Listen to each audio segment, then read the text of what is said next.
Hi, this is Guy Rolnik. I usually host the Marker podcast, the Markerim, in Hebrew. But today we're bringing you a special guest episode in English.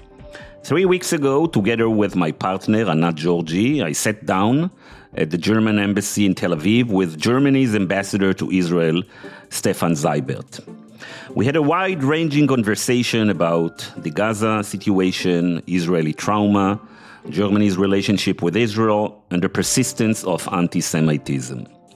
We also discussed the rise of fascism in the West, the importance of democratic guardrails, and the role of big tech and social media in shaping our politics. We also explored why Ambassador Seibert feels it is his duty to follow Israel's anti-democratic shift so closely and personally. I think Ambassador Seibert is one of the most lucid, eloquent, and important diplomatic voices in this region today, and I hope we can hear more statements of his caliber. But I will let you decide. The interview with Steffen Seibert.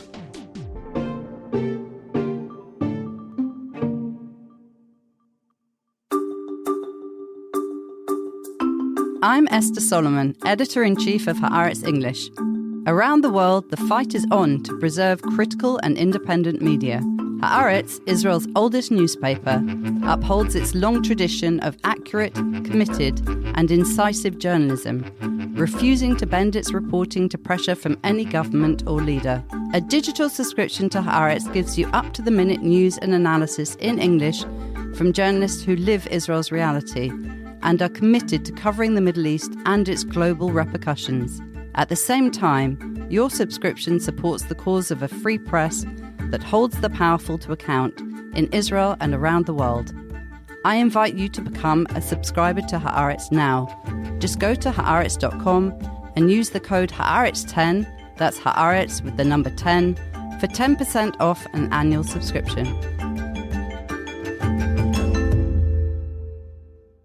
Hi, Steffen. Hello, Anat. Nice to have you with us. Thanks for having me. This month mark 3 years since you arrived in Israel. August 10, you got your nomination, right? You remember that more precisely than I do. I know that I arrived on the 6th of July 2022, and that day I will never forget. Why? Why? Because I arrived here knowing that this would be my home for 4 years. And I remember that I arrived, we lived in Schenken Street for the first couple of weeks. And my wife and I went to Rothschild Boulevard in the evening. And I thought, okay, this is our new home. And I immediately did feel at home in a way that surprised me. But it stayed that way. I feel at home here. And nice to hear it, because since you arrived, it was 1 year of trying to change the regime in Israel, and 2 years of war in Gaza, in the north for a while, and with Iran. All of all. It's not exactly the quiet place to come to. So how do you feel now after 3 years in Israel? Still as much at home as I did then. I've fortunately found really, really good friends. I've had some very important friendships that Israel has given to me, you could say. Which is beautiful. So on a human level, I feel very attached to the country. And those friends are both on the Arab side as well as on the Jewish Israeli side.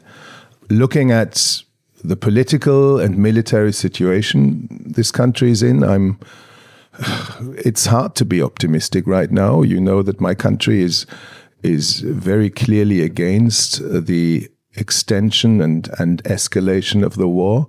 And the leaders of my country have said so very clearly. We're extremely worried about the fate of the hostages. I spend a lot of time meeting the hostage families. There are still 7 German hostages in Gaza, 4 that we believe to be alive. 1 we don't know anything about, and 2 that unfortunately have been murdered. But all of them need to come back, the Germans, the non-Germans, and the question that you ask yourself every day is, what are the options? And what gives them the best chance to come back as soon as possible? Because obviously their mental and medical state is terrible. And we come to the conclusion that continuing the war, escalating the war, is not the best option to bring them back.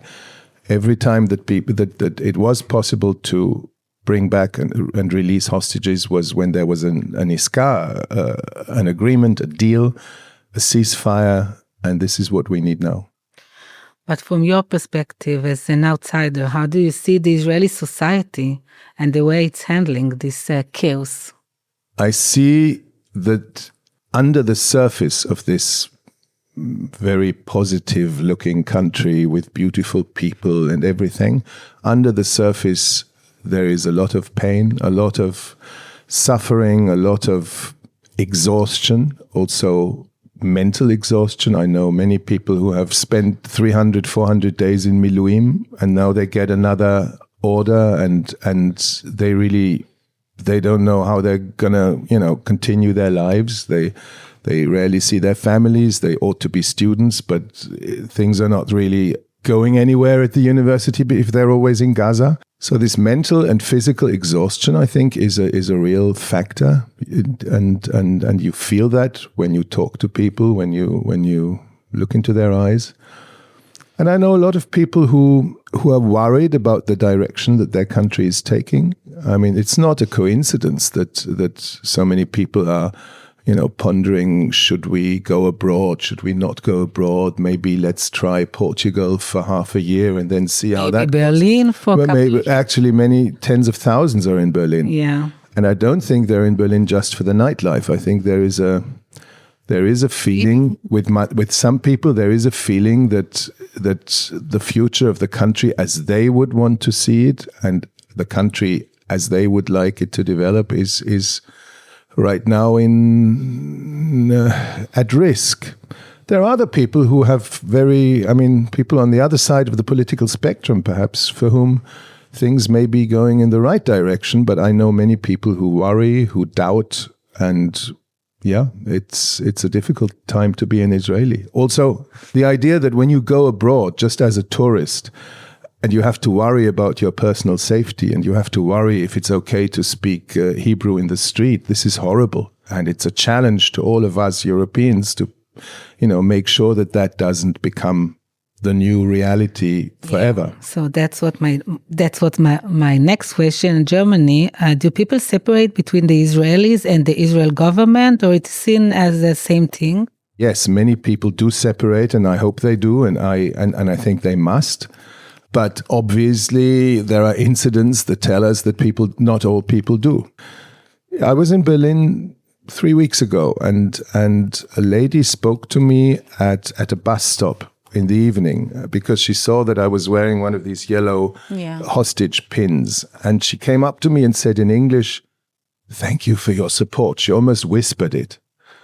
And I said, yeah, sure. Unfortunately, it's still necessary. And then there was a conversation following, and she was from Ashdod. And I spoke to her in Hebrew, and she said, no, not in Hebrew.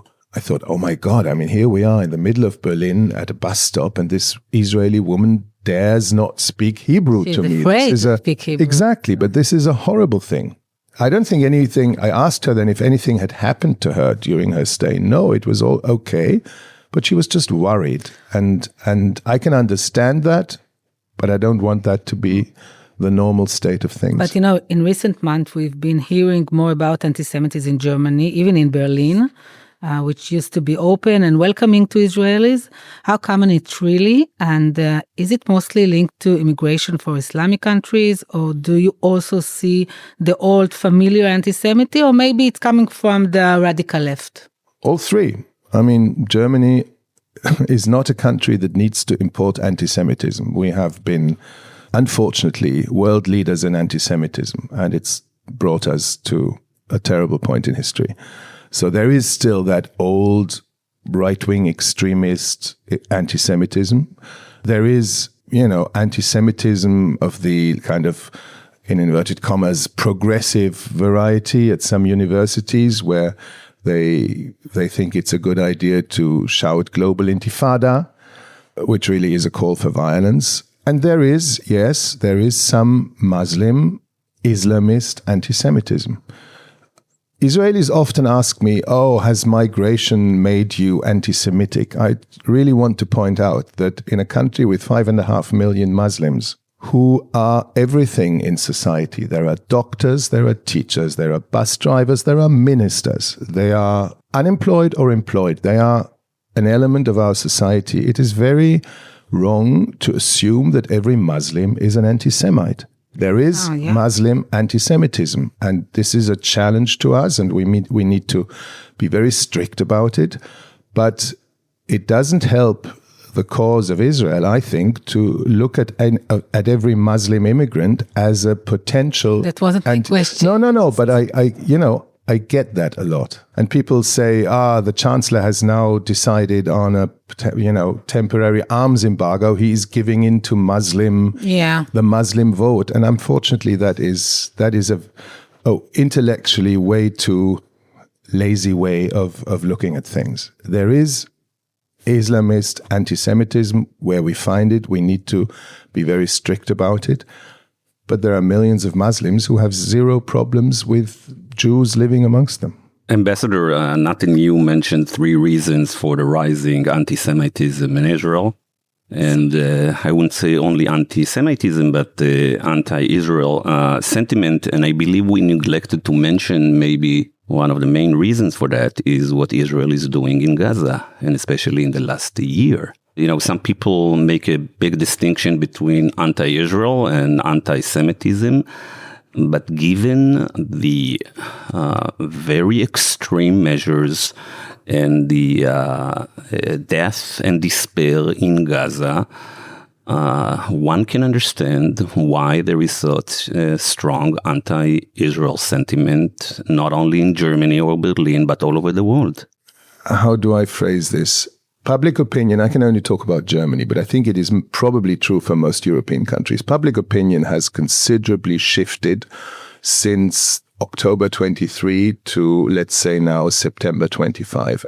At first, and after the horrendous terrorist atrocities of Hamas, there was overwhelming support for Israel because Israel was seen under attack, under a vicious attack. People were horrified by this. And I think they were, in their large majority, supportive of the war in it because everybody saw that any state would have to react militarily to what happened on the 7th of October. We saw and we publicly stated that Israel has the right to defend itself against Hamas. And defending itself against Hamas did not just mean push them back behind the fence, but of course it meant trying to military weaken Hamas so that they could never be that kind of threat again.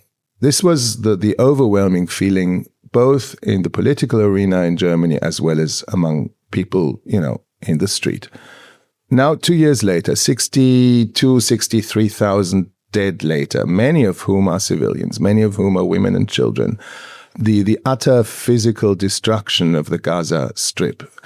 Public perception has changed. And I think what you need to remember is that the images that the Germans see from the war in Gaza are very different from the ones that mainstream media in this country show to the Israeli public.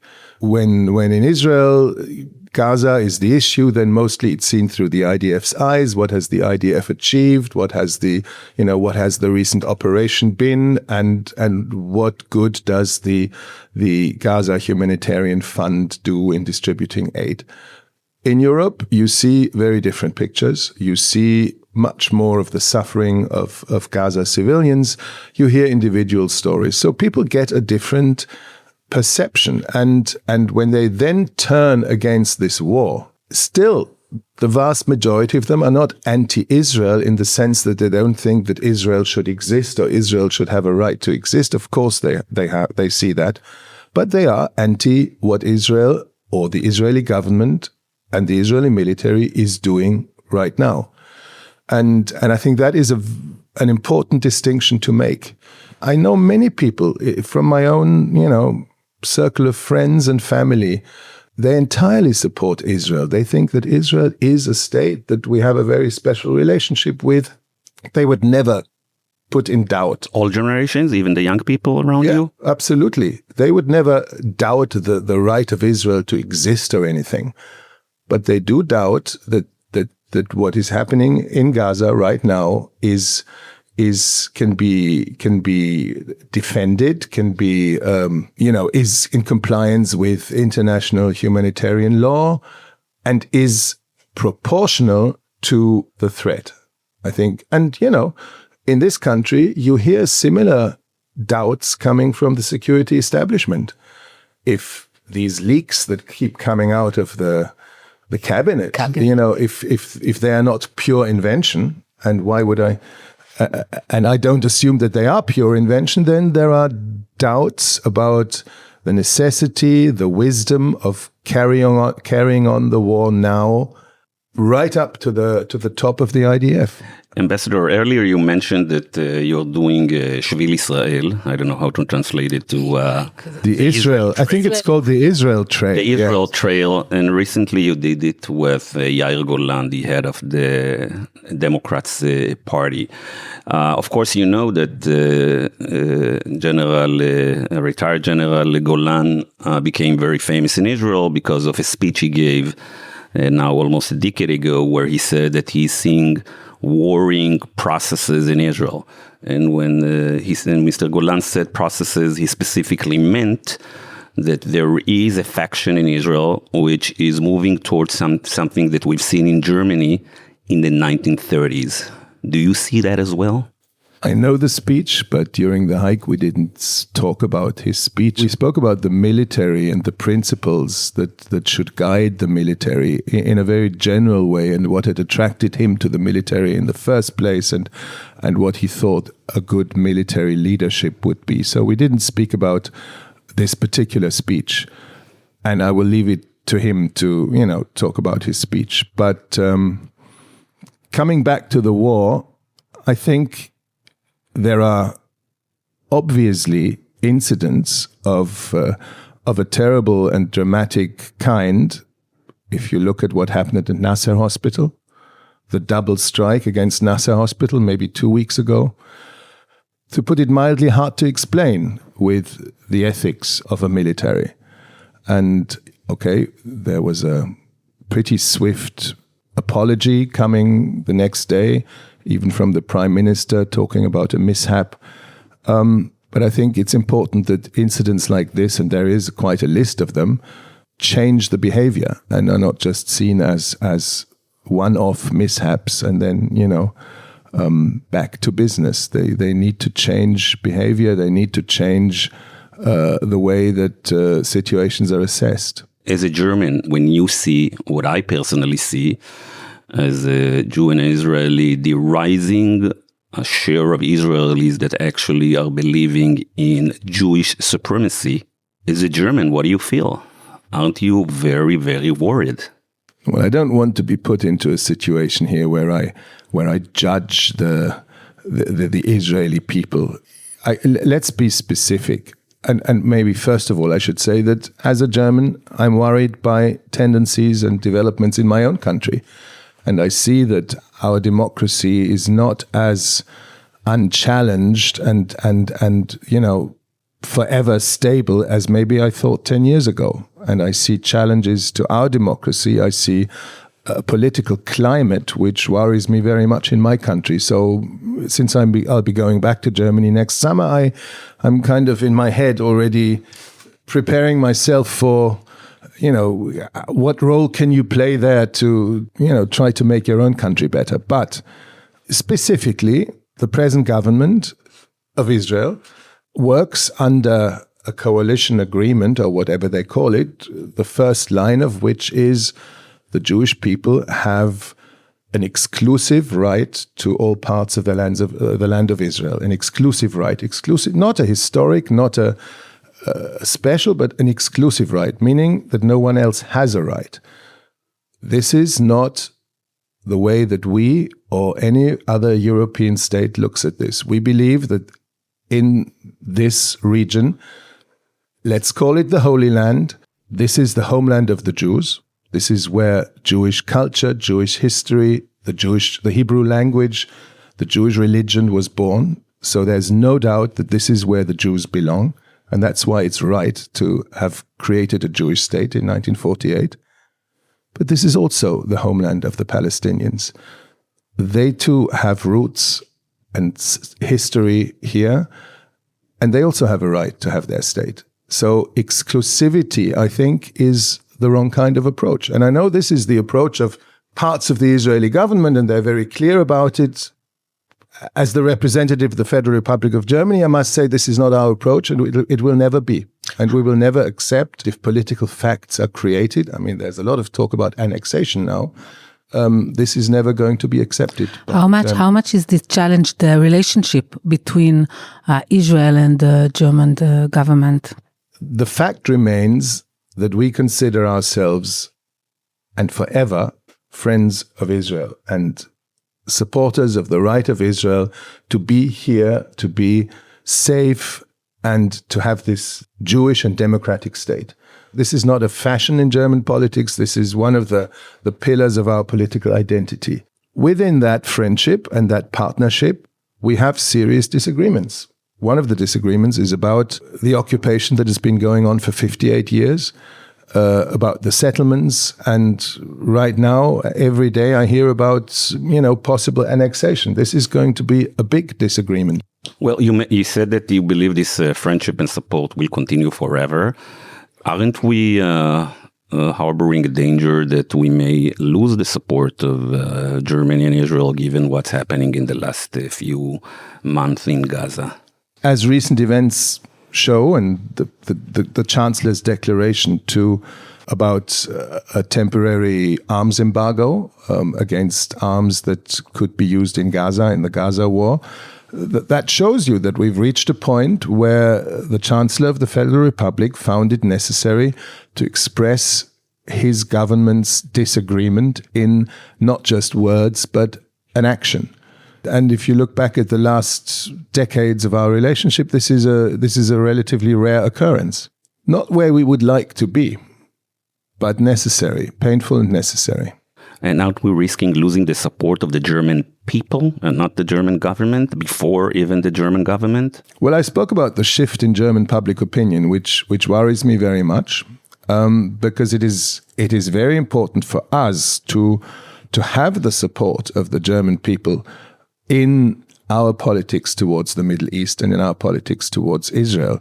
This is not something that should be an elite political project. It should have, and it has had for many, many years, the support of the vast majority of German society. And this is where I hope, as soon as this war has ended, and I must say, I hope that as soon as the hostages have come back, that is what I hope we will get back to. That public opinion will calm down in a certain way, and that people will see honest efforts at reconstruction in Gaza and at making life for the Gazans more livable.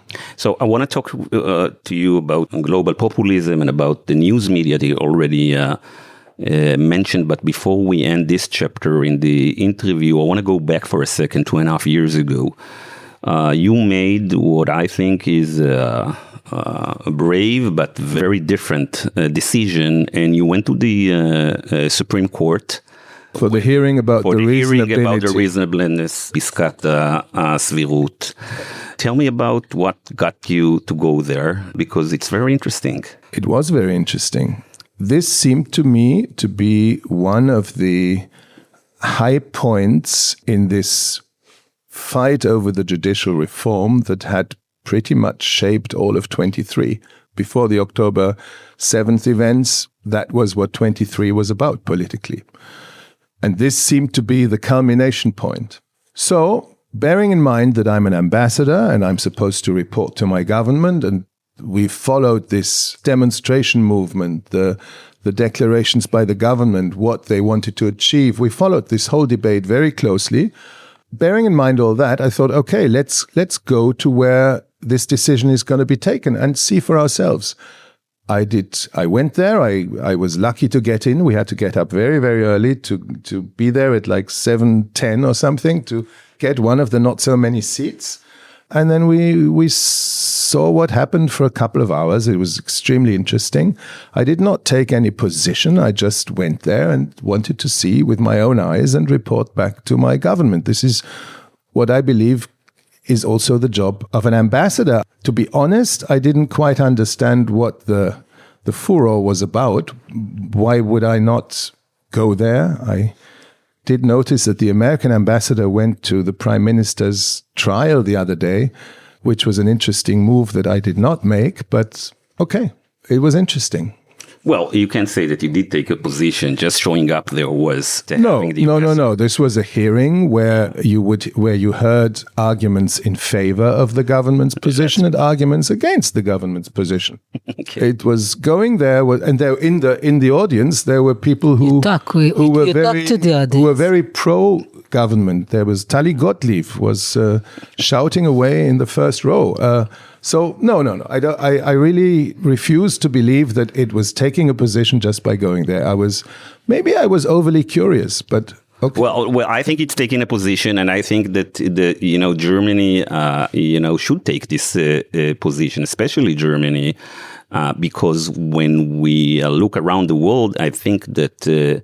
Given what's happening around the world in the last 10 years, and mostly in the last year, I think many countries, I believe we feel that have forgotten the lessons of World War II. And Germany is a very unique country where you have not only the government, but a large share of the population that are much more educated about how you protect democracy. I'll take that compliment for my nation, which is good. You don't agree with that compliment? We've had the fortune of living in a stable democracy since 1949. A democracy that we built with the help of the Western allies. We didn't build it all on our own. I mean, we had a lot of help. And it so happens that in this democracy, whenever people ask who has your highest trust, the Supreme Court, the Constitutional Court, as it's called in our country, always comes out pretty much on top, which is interesting and tells you something about, people relying in the structures of the system. And our system is one with many checks and balances. You have the Chancellor who has way less power in his hands than an Israeli Prime Minister has in his. You have a two-chamber parliamentary system, so one chamber controls the other. You have a very strong federal system with 16 states who all think they know what to do and how to do it best, and who continuously challenge the central government. You have a written constitution with a very, very active Supreme Court.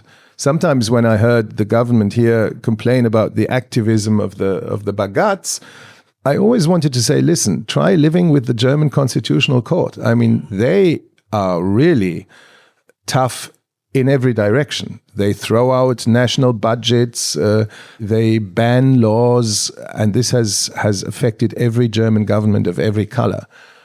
So they're not easy to deal with.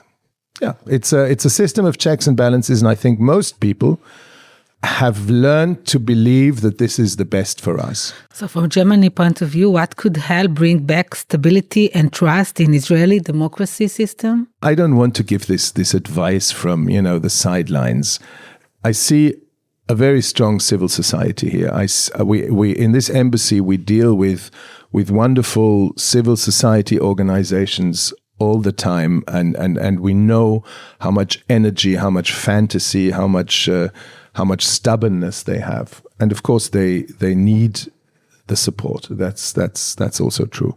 So I don't want to give this kind of advice from the sidelines, because I know that many Israelis, hundreds of thousands, maybe millions, are taking this into their own hands also. Generally speaking, when I look at Israel's international reputation, which of course has, I think nobody would deny that, which has suffered recently in recent years. Our standing now is lower than Russia and Iran in the global polls.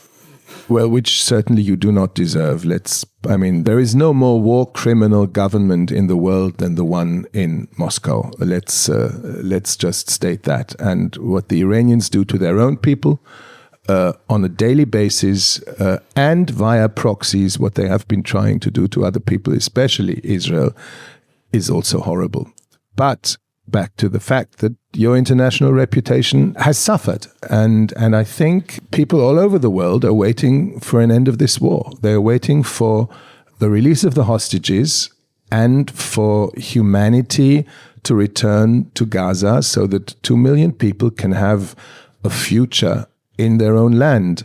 And by the way, let me add, we do not believe that 2 million people from Gaza will emigrate. And this whole plan of, what is called voluntary emigration, I have a hard time calling this voluntary. When you destroy the Gaza Strip as it has been destroyed in this war, and when people have pretty much no basis for daily life anymore and have been suffering from malnourishment and everything, emigration is not voluntary anymore. I think, yes, given the choice and given a destination, a number of Gazans will take that option, and who can criticize them? But from what I hear from Gaza, from people who work there every day, international organizations, also Gazans, it doesn't give me the impression that the majority of Gazans will want to leave their home, even though that is destroyed, because they don't know that they'll be coming back. They want a Palestinian future for Gaza, and this is what we want. So we respect that you don't want to give advice, as you said, to quote you, from the sidelines, but maybe another way of taking a stab at that is asking you, so Germany has a unique guardrails to protect democracy. Were put in place, as you said, after 1949. Could you briefly talk about those guardrails, how Germany protects democracy? And I'm specifically talking about guardrails that you don't see in other countries, including the US. I don't want to give you the impression that we are this model democracy where everything is fantastic. I just read a couple of days ago that only, 20% of the people have trust in the ability of politics to do what is needed. Whether this is not really a sign of a democracy in its greatest moment. We have our own challenges. We have extremism. We have an extreme right-wing party, very strong in parliament, and even stronger in the eastern states. A party that parts of which are definitely anti-democratic. So we have our own problems. We are not a model democracy, but we have a lot to protect and defend, and that's what I try to tell my own countrymen. Look at what we have to defend, and look at how much this democratic structure that we have has helped us become a good country, also a successful country, also a country where people want to live. The fact that migration often has Germany for a destination is not because people want to learn German, which is a difficult language. It's because they see it as a country that where you have an opportunity, where you can live a free life, and that's worth a lot, and that's, I think, what we should defend. We very strongly believe in not giving our leaders, in our case the Chancellor, like overwhelming powers such as an American president has. That has served us quite well. I want to go back to the guardrails question and go back to your before you went into civil service, you were a journalist for many years, and Germany has a very strong public broadcasting services, and Germany, correct me if I'm wrong, is one of the few democracies in the world that places protection of democracy above what in the US they call absolute free speech. Can you talk a little about that, and how is this holding up in the last years or decades? Well, it is true that free speech has a very, very high value in our system. It's one of the basic articles of our constitution. And yet, free speech does not come unlimited.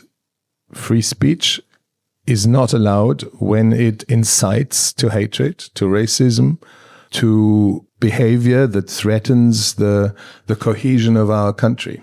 And of course, you can talk about this in theory, and that's one thing. There are fine lines in when to act against free speech. But it is obvious that the American definition of free speech as being nearly unlimited, this is not our definition. You can say things in America and get away with it and not be challenged in any way judicially that you cannot say in Germany. You cannot, for instance, deny the facts of the Holocaust. This is something that will get you into court.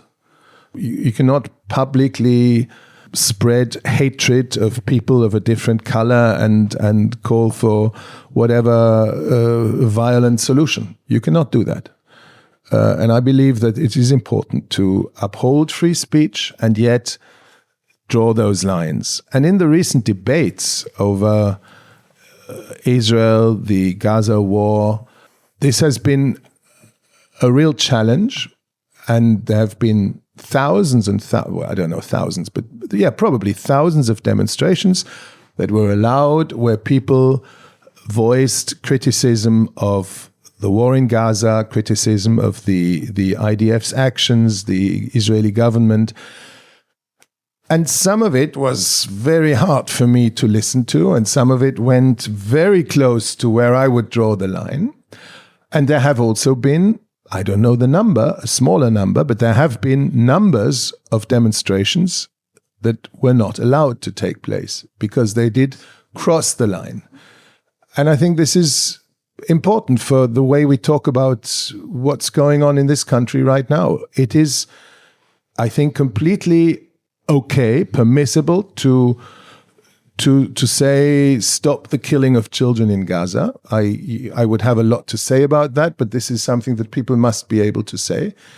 It is not okay to express sympathy for the actions of Hamas on the 7th of October. It is completely not okay. The state is challenged really every time the police, the attorneys in place to draw that line. They may not always be right. This is a very difficult business, but it is important to remind ourselves that there is a line. And that's why, with some of the encampments at German universities or the occupation of university buildings, it was, in my view, completely okay to remove these people within hours. Because it is not okay to show open support for the murder of Jews. And I think the state should have absolutely no patience for that. Yeah. One of the pillars, among the most important pillars of democracy, of course, is a free, independent, and responsible press. You mentioned earlier that the Israeli mainstream media basically ignores what's happening in Gaza, the suffering of the Palestinians. Well, I said that the mainstream media show, I would say, a narrow image of what goes on in Gaza. Yes, you have to, if you want to find out, but that's also true of what goes on in the West Bank.